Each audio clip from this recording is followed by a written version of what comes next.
Donc là, on commence avec la procession de Français et de Françaises qui vont durer une bonne partie de la soirée. Non, c'est une blague, c'est une blague. Oui, c'est les Françaises, mais c'est pas de sa faute. Elle est incroyable. Elle est une poétesse très talentueuse et elle est une lectrice qui a une énergie, qui a une façon de raconter, une façon d'amener les mots qui est vraiment superbe. Oui, c'est vraiment de toi que je parle. Malgré que tu as l'air de douter. Je demanderai à tous d'accueillir Madame Isadora Duncan.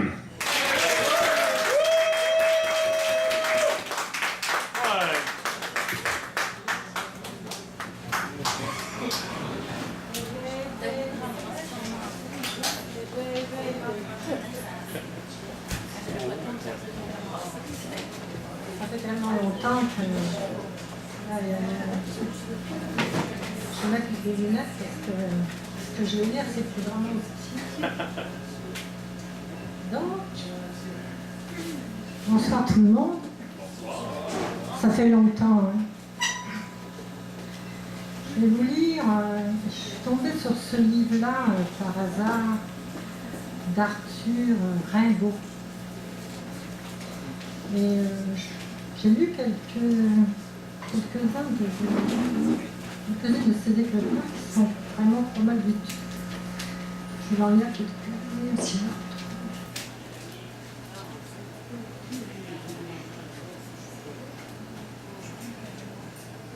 C'est un chanteur rock, lui. Oui, c'est ça, il chante. Il est Marie-Canard.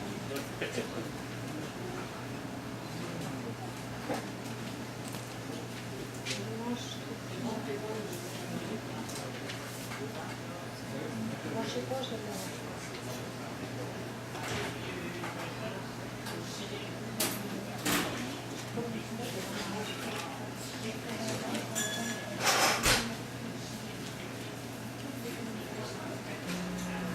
Ah voilà, c'était les premiers. Vous l'avez trouvé? Vous l'avez trouvé? Oui, ça va. Soleil et chair.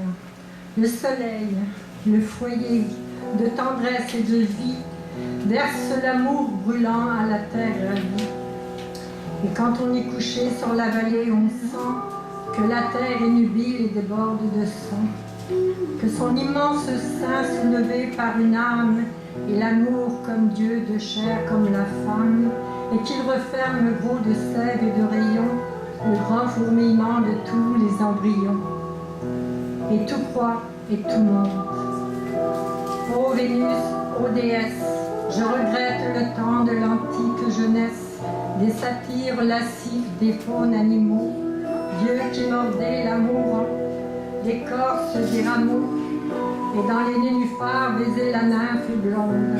Je regrette les temps de la sève du monde, l'eau du fleuve, le sang rose des arbres verts, dans les veines de pan mettez un univers où le sol palpitait vert sous ses pieds de chèvre, où baisant mollement le clair sphinx sa lèvre, modulé sous le ciel le grand hymne d'amour, où debout sur la plaine il entendait autour répondre à son appel la nature vivante, où les arbres muets berçant l'oiseau qui chante, la terre berçant l'homme et tout l'océan bleu, et tous les animaux aimés en Dieu. Je regrette les temps de la grande Cybèle, qu'on disait parcourir gigantesquement belle, sur un grand char d'airain les plus splendides cités, son double sein versé dans les immensités, le pur ruissellement de la vie infinie.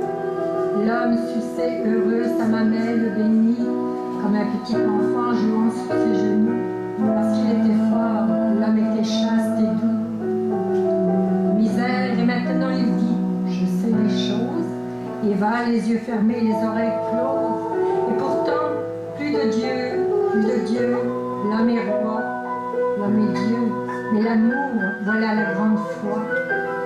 Oh, si l'homme puisait encore à ta mamelle, grand-mère des dieux et des hommes si belle, s'il n'avait pas laissé les mortels Astarté, qui jadis émergeant dans l'immense clarté des flots bleus, fleurs de chair, la vague de parfum, montra ton nombril rose où va neiger les chanter, déesse aux grands yeux noirs vainqueurs, le rossignol au bois et l'amour dans les cœurs.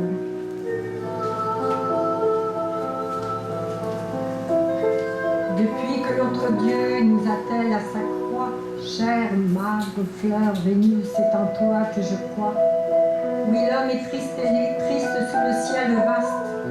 Il a des vêtements parce qu'il est plus chaste, parce qu'il a sali son fier buste de Dieu et qu'il a rabougri comme une idole en feu. Son corps olympien aux servitudes sales. Oui, mais après la mort dans les squelettes pâles, il peut vivre, insultant la première beauté. Et l'idole où tu mis tant de virginité, où tu divisas notre argile, la femme, afin que l'homme pût éclairer sa pauvre âme et monter lentement dans un immense amour. De la prison terrestre à la beauté du jour, la femme ne sait plus même être courtisane. C'est une bonne farce et le monde ricane. Au nom Dieu et sacré de la grande Vénus. Si les temps revenaient, les temps qui sont venus, car l'homme a fini, l'homme a joué tous les rôles au grand jour, fatigué de briser des idoles. Il ressuscitera libre de tous ses dieux. Comme il est Dieu du ciel, il scrutera les cieux. L'idéal, la pensée invisible, éternelle, tout, le Dieu vit sous son argile charnelle, montera, brûlera sous son front, et quand tu le verras sonder tout l'horizon, contenteur des dieux, libre de toute crainte, tu viendras lui donner la rédemption sainte, splendide, radieuse, au sein des grandes mers. Tu surgiras jetant vers le rêve vaste univers l'amour infini dans un infini sourire. Le monde vibrera comme une immense lyre dans le frémissement d'un immense baiser. Le monde a soif d'amour, tu viendras l'apaiser. Oh, l'âme a relevé sa tête libre et fière, et le rayon soudain de la beauté première fait palpiter le Dieu dans l'autel de la chair. Heureux du bien présent, pâle du mal souffert, l'homme veut tout sonder et savoir la pensée. La cavale longtemps, si longtemps oppressée, s'élance de son fond, elle saura pourquoi. Qu'elle bondisse libre et l'homme aura la foi. Pourquoi l'azur met de l'espace insondable? Pourquoi les astres d'or fourmillant comme un sable? Si l'homme montait toujours, que verrait-on là-haut? Un pasteur mène-t-il cet immense troupeau de mondes cheminant dans l'horreur de l'espace, et tous ces mondes-là que les terres vastes embrassent, vibre-t-il aux accents d'une éternelle voix? Et l'homme peut-il voir, peut-il dire, je crois? La voix de la pensée est-elle plus qu'un rêve? Si l'homme naît si tôt, si la vie est si brève, d'où vient-il?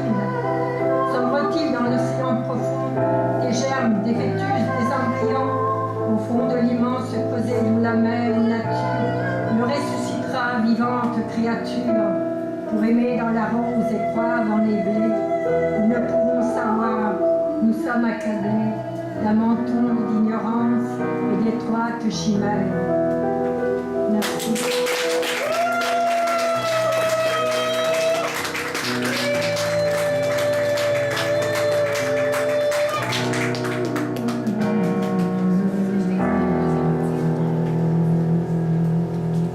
C'était Madame Isadora Duncan qui lisait Rimbaud. Là, il a joué dans Star Wars, lui, en tout cas. Isadora Duncan.